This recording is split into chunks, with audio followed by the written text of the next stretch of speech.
Hey everybody, T watches a scary movie here. I appreciate you tuning in for another brand new episode.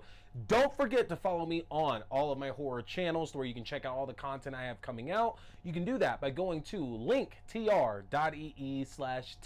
scary movie. That's my link tree. That'll give you access to the YouTube page for the video versions of the show. Hit subscribe to your favorite podcasting platforms for the audio only versions of the show. Hit subscribe wherever you're listening to my Letterboxd page where you can see my movie reviews and movie rankings throughout the year, and of course to my TikTok page for my short horror content, which includes premieres of movies I'm going to go see, as well as horror news and me just trying to be funny when I can be funny. Hit subscribe wherever you are watching, especially because, folks, this interview comes in two different formats. You might be watching the long version, which is going to be over an hour, which I love you for completing this interview because it's a great one. Or you might be watching the three-parter that I put up instead. And if you are, you're going to want to make sure to hit that subscribe button so you can get links to the subsequent part 2 and part 3 of this interview as well, which I'll also link at the end of this video.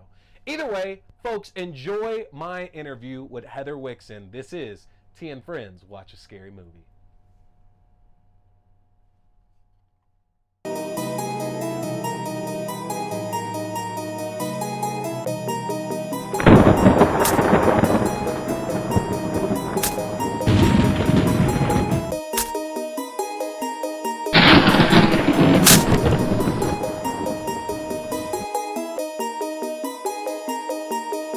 Everybody, and welcome to another edition of T and Friends Watch a Scary Movie. I have a very special guest join me today, and so glad to have her here on the show. She is the author of such books as Monster Squad, celebrating the artists behind cinema's most memorable creatures, Monsters, Makeup, and Effects, Volume 1 and 2. She has written for Fangoria, Dread Central, and TerraTube, a co-host of the Corpses Club podcast, which is available on all your favorite podcasting platforms right now.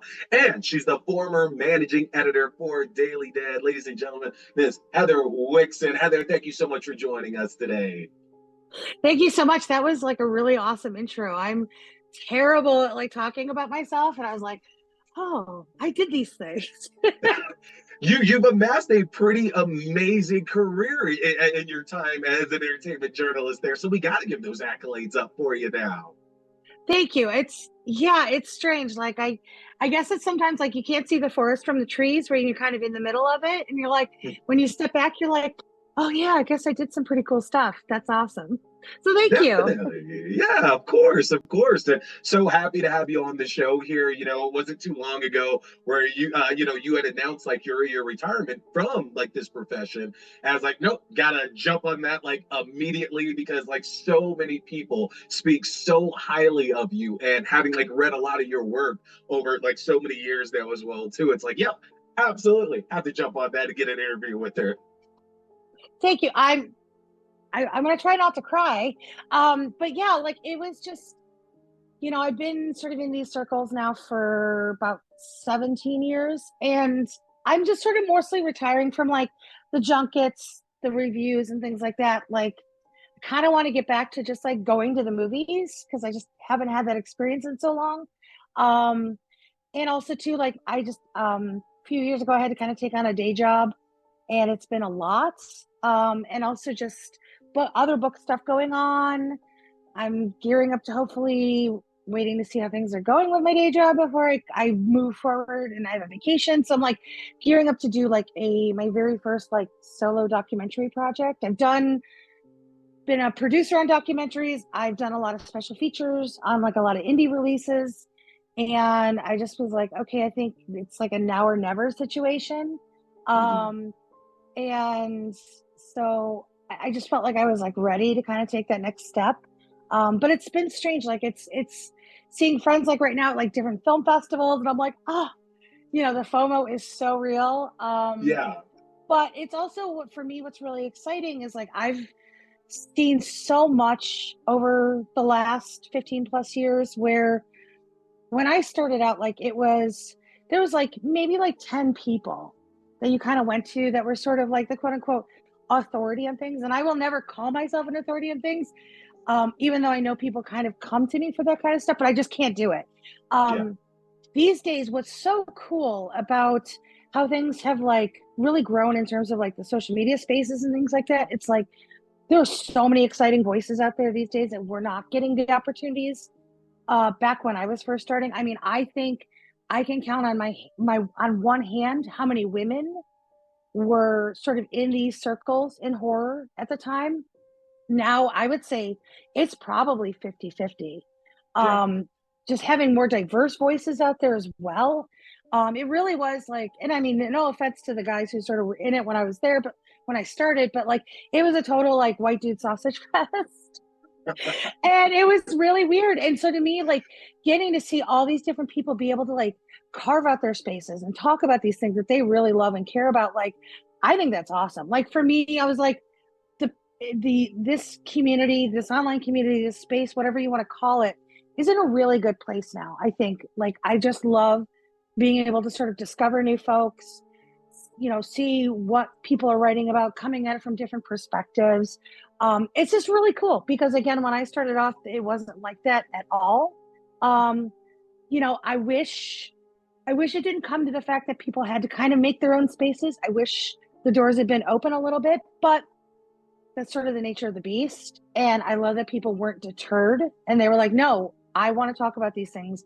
I'm going to do it. And they did it. And it's cool. It's really awesome to kind of see the growth that we've had. Cause I've seen a lot. Is there anything that you would attribute that to personally? Like, because you're right. I mean, looking at the space of the voices in the horror right now, we are getting much more, female representation. Plenty of women voices coming out there now. People of color as well too. Is there something that you've seen, or at least that you've noticed, that has shifted in your time doing this that has brought those voices up? You feel? One, I mean, it seems weird to say this, but I think a lot of it does come down to the publicists because I think back, in the 2000s, they were sort of working with like a very small list. And I also think too, now that like being able to like create websites is a lot easier to find like your audiences on YouTube and TikTok and things like that. Like I think it's really changed how a lot of like from the business side of things, how publicists and studios are valuing these different voices. Like it's not just the big three anymore. Like when I came in, I mean, it was Bloody Disgusting, Dread Central, Shock to You Drop. Like those were the big three. FearNet was in there too, but they were a little different because they were their own like channel too, which was awesome. I miss FearNet like every day. Oh yeah. I still have my FearNet mug that I got like years ago. And I know there's Fangoria, but back then Fangoria was more about the magazine. So getting to see how they've really pivoted as well, like with Angel and getting to see her out there and kind of representing the brand in a very different way than we'd seen from Fangoria. You can see the shift because the shift kind of comes along in like the mid 2010s. And that was when it was like, oh, we're really going to like allow people to kind of come in a little. And again, I'm not somebody who's ever going to really toot my own horn, but I've always been super duper open to talking to anybody and everybody who wants to be in this community, who wants to be part of this industry, who wants to do this kind of stuff. Because for me, we should be making room at the table for everybody. And that's like, I didn't realize like how much I did that until like I was talking to more people, but like, that's how I ended up at Daily Dead, is that I ran into Jonathan at Comic-Con one year, and it was while I was still at Dread Central. And I was like, oh, you're from Daily Dead. I was like, I started reading you guys. This is so cool. It was his first Comic-Con. And he didn't tell me this until like afterwards, but like, we basically had a lot of the same schedule where it was like, you go to these round tables, press conferences, you're doing this and that and going all over the place, so you're seeing a lot of different people. And like afterwards, like when I eventually sort of joined up over at Daily Dead, he was like, he's like, you're the only person in the press circles who actually talked to me that first year at Comic-Con. And I was like, what? Like, that's ridiculous. But I've always like, if people are there to geek out over the same things that I am, like, why wouldn't I talk to them? I'm not better than anybody. Like, that's the thing. And so I think what's really cool is like, because again, you have, people who are doing the writing, people who are doing hosting shows. It's like, there's so many different ways to come at it now where that wasn't the case when I started. Like, I think that's cool. There's like, hosting like a weekly YouTube show, I don't think I could do that really because I don't have that confidence. I can write like, a mofo, but I can't sit and like be like, hey guys, I'm going to talk to a camera for 30 minutes because I freak out. So I just like, so that's good. I don't need to be in that space. There's so many other people who are so much better at it, who really come at it with like passion and love and joy. And like, that's cool. You guys go for it. Like, I will be over here doing what I do. So yeah, so basically it's just kind of like these days, I know that area is good. It's covered. People got junkets on lockdown. Honestly, like when it comes to like reviews and stuff, my go-to person is actually Megan Navarro over at Bloody Disgusting Yeah. because she knows her stuff like so well. And one of my biggest regrets out of all of this is I'm not going to get to see her at things because I just adore her so much. And I think she has such a great aptitude for what makes a horror movie compelling. It doesn't have to just be about being scary. There's so much more to it. So it's like it makes me happy to see where we are because I know what it was when I came in and it wasn't easy. But I'm proud of everything that I've done. I'm like, I sit there and I think about it and I'm like, sometimes I'm like, oh, I did talk to them, or I got to go and hang out with so and so. And I was like, wow, like 8-year-old me who grew up like, I'm a kid from a trailer park outside of Chicago. Like, there was no expectations for my life whatsoever. I still think about that kid and I'm like, she would be like, what is this? Like, what did you do? And I still can't believe it. And I feel really grateful for the opportunities that I got. I feel really happy with the opportunities I had to make for myself because I worked really hard for those. And honestly, at the end of the day, it's all just about celebrating all this stuff that I grew up loving and the stuff that I continue to love. Because it was never about me. It was about the genre. And that's what drove me every day for all of those years. It was just being able to celebrate horror to the best of my ability. And even movies that I didn't love, I never phoned it in. Like, because that was just, that would be a detriment to the genre as a whole. So I just tried. I really did. That's such a long-winded answer. It's a good one, though. It's a good one, and you hit something that I kind of got stuck on a little bit there. You're basically talking a little bit about gatekeeping, which is something in the horror community we see so much of. Like, there is an ample amount of gatekeeping in the horror community, and I love the fact that you're talking about that it should be open and it should be accessible to everyone. What do you think really drives like the gatekeeping that can exist, not just in horror, but I guess in a lot of fan spaces? Because I know, like, for example, you and I are both big wrestling fans, and there's definitely gatekeeping in wrestling as well too. What do you think drives like a desire for folks to say, this is all you can accept, and this is the only good thing that's in this whole realm? Like, what drives that to what you've seen at least? Yeah, I think maybe it's a generational thing a little bit because like I grew up like being a kid who loved horror movies and loved wrestling. So I had to basically fight constantly with everybody about these things that I loved and I was passionate about because everybody always sort of talked down to me about them, talked about how stupid they were, like that it's garbage, it's fake, like so I've kind of grew up always fighting for these things where these days when you're like when you're sort of online and you kind of find something that you love, you feel like you kind of possess it a little bit. And I think it's just we build up like these sort of like litmus tests in a way online where it's like, well, if you don't love this then you're not really a horror fan, or like, I've been this fan since day one, you don't know as much as me. Like, it's weird. It's weird because I like, for as much as like, for example, like there's a joke because like since day one, I was a Scream 4 fan when everybody else, and there was so many people at the time, we're also talking like almost 13 years ago now, or actually, yeah, 13 years ago, because it was April 2011, who were just like crapping all over the movie, blah, blah, blah. And I was like, no, this movie like is really ahead of the curve. It bummed me out. So I was fighting for it a lot. And then slowly I see people kind of being like, oh, Scream 4 is actually really good. Wow, Wes was saying a lot of interesting things. Oh, this whole thing with Emma Ross, like, it was just interesting. And like, there's a part of me that wants to like scream for the rooftops and be like, I was here day one. What the hell? But here's the thing for me, I'm like, hey, this is cool. You caught up. This is great. Come join us. Like, you know, we need more people to like celebrate these kind of things. So I do think that it might be from that mindset of like where I always had to kind of fight for it anyway. Um, and these days where it's just like somebody discovers something on the internet and they think it kind of they own it, and I don't think they and it they don't. They just don't.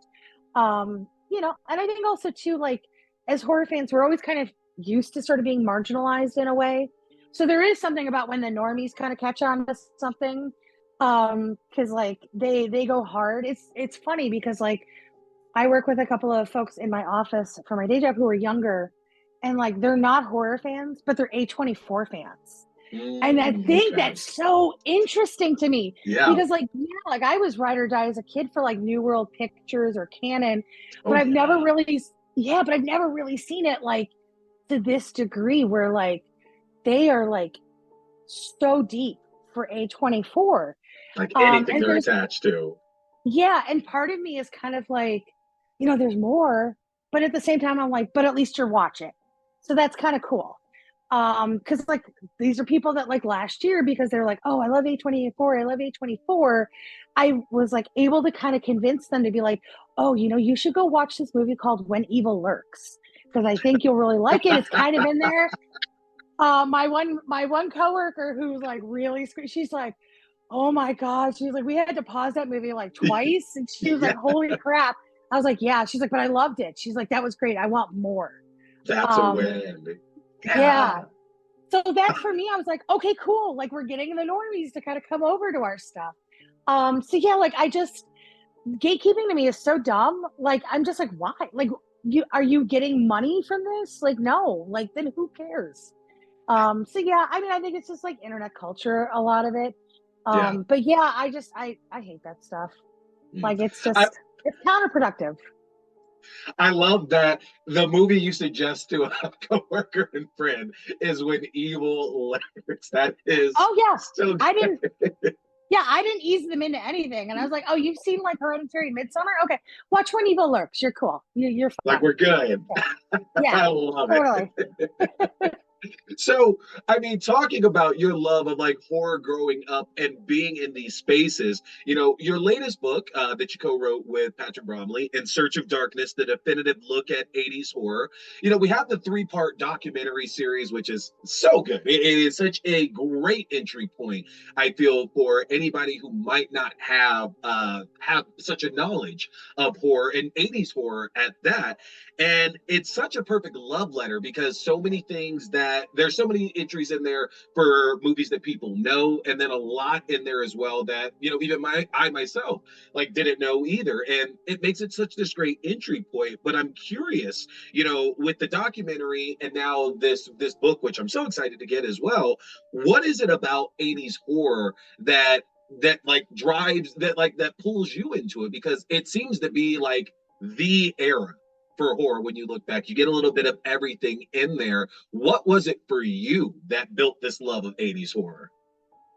Yeah, I think I was lucky enough to kind of grow up during a time when like I grew up with a single mom, so babysitters were expensive, so she just brought me to stuff, and I was a pretty good kid in theaters. Like I think the only time we had an issue was like I just was losing my mind crying during ET the first time I saw it, because I mean, that was like earth shattering when you're like a little kid.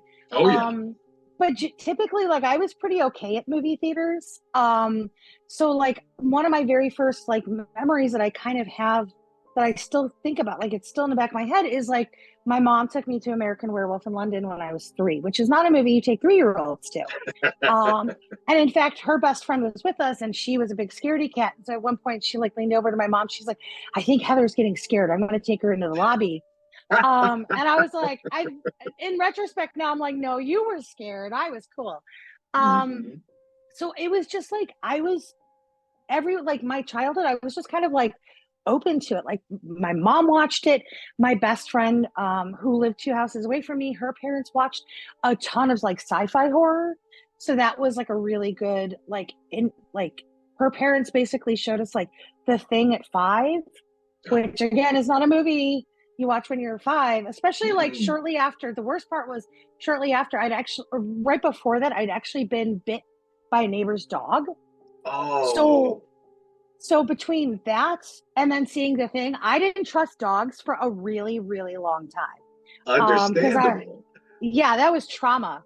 Oh, But yeah, it was just like, and then also kind of coming off of the cusp of the 70s horror and getting exposed to that kind of stuff too. I mean, it was cool because honestly, when back in the 80s, when you were a kid, you kind of watched the movies your parents were watching because that was like the option. I didn't really grow up around cable mhm. um, until the 90s because we just didn't have it where I lived. And so whatever your parents were watching, you were watching. But it was cool because then like video stores come along and then you get to go pick out your movie and do that kind of stuff. Um, and so you get to kind of like start feeling like you're like creating your own little journey. And for me, like it was honestly getting to see this one movie, and I wrote about it in the In Search of Darkness book, and it really is kind of like sort of the original In Search of Darkness, which was Terror in the Isles. And I was obsessed with this movie when I was a kid because it was like all these great clips. It was Donald Pleasance and Nancy Ellen, who I loved, sitting in the theater talking about not horror movies, but terror movies. Mhm. And but it was a really good entry point for me as a kid because like I would go to the video store and grab the Terror in the Isles box, and the skull on the front of the box is made up of movie titles. So I would go through and try to hunt all these movies down in the video store and like watch them. And for me, that was like perfect. And that's for me what I love about In Search of Darkness because I was a producer on the first installment, and then pandemic hit. I decided to go back to school. Thing like just too much going on, and I was like, I sort of stepped away for part 2 and part 3 in that capacity, but I was still in it. But I love that idea of discovery. I love the idea of like people getting to like experience something for the first time, whether it's from the 80s, 90s, or now. Like it's just such a cool feeling, and I love being able to sort of maybe open the door a crack for people who maybe otherwise they may not have seen a movie or may not have heard of a movie. There's somebody on Twitter right now, her name is Sonia, and she's already like watching movies that she's never watched before because of the book. So she is always Awesome. tagging me and Patrick. So the first one she did was Just to Kill. She just did Sleepaway Ah, Camp last night. And I love it because yeah. also Sleepaway Camp for me was one of my favorite movies to bring to a sleepover because it would mess with everybody so badly. And my mom did get phone calls a couple times. Uh-huh. Um, there was one because especially my friend's dad walked in during the climax of the movie, Got it. so there was a phone call, there was a discussion, because my mom had no idea. It was just like, oh, you want to rent this movie, okay, whatever. It's like, sure, yeah. um yeah, and then, oh, you want to bring this to the sleepover, sure, we'll rent it. And yeah, so it was a little awkward, but that was like the cool of it and the cool part of it. And I think for me, like what makes 80s such a standout, um I mean, I think every decade has their moments and it has a reason behind what makes it so great. But for me, the 80s, it just feels kind of almost like the Wild West, but in a good way, because you were getting big, like you were coming off of sort of this prestige horror boom of the late 70s. So you were still kind of getting some of those movies here and there, but you were getting, it was such a great time for independent production studios. And I think that foundation was laid by like guys like, Larry Cohen or Roger Corman, who showed that you didn't need to have $1 million to make a movie. You can go out there and make it with $10,000 if you really need to. Um, and that's how we ended up getting like guys like Bill Lustig or Frank Henenlotter. And it was just like, it was everything. Like people could really go out there and make anything and it would end up on video. And what's really cool too about like sort of the VHS movement of the 80s, and I don't know if a lot of people know this, but one of the sort of people at the forefront of that was Charles Band from Full Moon. Mm. You know, Uh, and say what you want about like his business acumen, like he's had some businesses come and go. I had a friend who worked for him basically for DVDs for 6 months and was like, I can't pay my rent with DVDs, I gotta go. woo, nope. Yeah, you know, but the guy knew that home video was like the next step in the evolution. And he was really good at being able to get movies out there without like that studio backing. because a lot of people might forget that like the original Halloween didn't come to VHS because Universal owned it at that point. So it's really cool. Like it felt like anything was possible back then. And, so like when you see like 90s horror, you're kind of, things sort of stepped back a little bit because the genre did sort of have a decline at the end of the 80s. There was a little bit of, quote unquote franchise fatigue. In 89, you had a Freddy, Jason, and Michael Myers movie. None of them did great. I don't think anybody would really call those like the best entries in the series either. So it was almost like you had to reset in the 90s. And I think also too, for as much talk as people want to say, oh, art isn't political or whatever, you really saw in the 90s a lot of movies that were coming out in response to something specific. Like, yes, we had They Live in the 80s. And, and it was interesting because it wasn't super specific. If you just went in going looking for a sci-fi movie, those who knew it was about Ronald Reagan and consumerism and the yuppie movement, everything like that. Yeah. Where 90s, it felt a little more directly reactionary in a lot of ways. There was a lot going on at that point where a lot of cultural shifts were happening. There's a lot of not great cultural shifts as well. And so you kind of had horror pushing back against a lot of that stuff. And then 2000s, once you kind of get after 9/11, like you get the quote unquote movement that everybody calls, and I hate this term, but they call it the torture porn. I frankly call it American extremism because we were so desensitized, I think, collectively. And it was also, we were seeing what was going on in France with a lot of their films, and we kind of glommed onto it because that's what we do. So it's like, it's such a cool, for me, 80s, it just was like, you could find something for anybody. Where 90s, it was kind of like, okay, hopefully you guys are going to like this, but there's so many like, there's so many cool things that happened in the 90s, but the 80s, it just felt like consistently, like, especially like doing this book, doing the research and seeing what was coming out every single week, all on all these different levels. It was like genuinely, like almost at any given time, there was like 3 to 4 different horror movies in theaters at almost every week. Like, that's so cool. Like it was a great time to be a fan.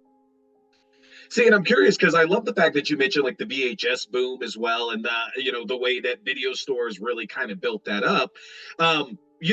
There's a lot of talk about streaming these days and about like what it's doing to the film industry, and there's merits on both sides of that. But I feel that when it comes to horror, especially, it almost seems a lot like the VHS days of the late 80s, early 90s, because especially in the world of indie horror, it's giving all of these other films like a chance to be seen and a chance to thrive. And I'm curious if, for all the negativity that's out there about streaming right now, how you feel about it when it comes to horror. All right, everybody, you can see parts 2 and 3 of my conversation with Heather Wixson later on this week here on T and Friends Watch a Scary Movie. Make sure to hit that subscribe button so you can get alerted for when they come out, and so you can stay attuned to all the reviews I have coming out for y'all as well, too. My name is T. We've been talking scary movies. Stay scared. Boy here is a big fan of Fangoria. So, if you want to check out the world's best horror magazine that's out there, get a chance to get yourself your own subscription, which I just got my first one back in 2022, and I don't regret it for a second. But if you want your own Fangoria subscription, or you like the Fangoria merchandise, then head over to the Fangoria shop and use my link if you want to save yourself some money, folks. That's an easy one to remember. Just go to shop.fangoria.com/AXDEW. Again, that's shop.fangoria.com/AXDEW, or use my specific code AXDEW at checkout. You can save 20% off your entire order, and that implies 2 subscription and one-time orders as well. You don't want to miss out, folks, because with the magnitude of horror movies we've had released in the last few years, and with what we have on the horizon, Fangoria is going to be your #1 source for all that great, juicy, bloody information in the world of horror. So again, head to shop.fangoria.com.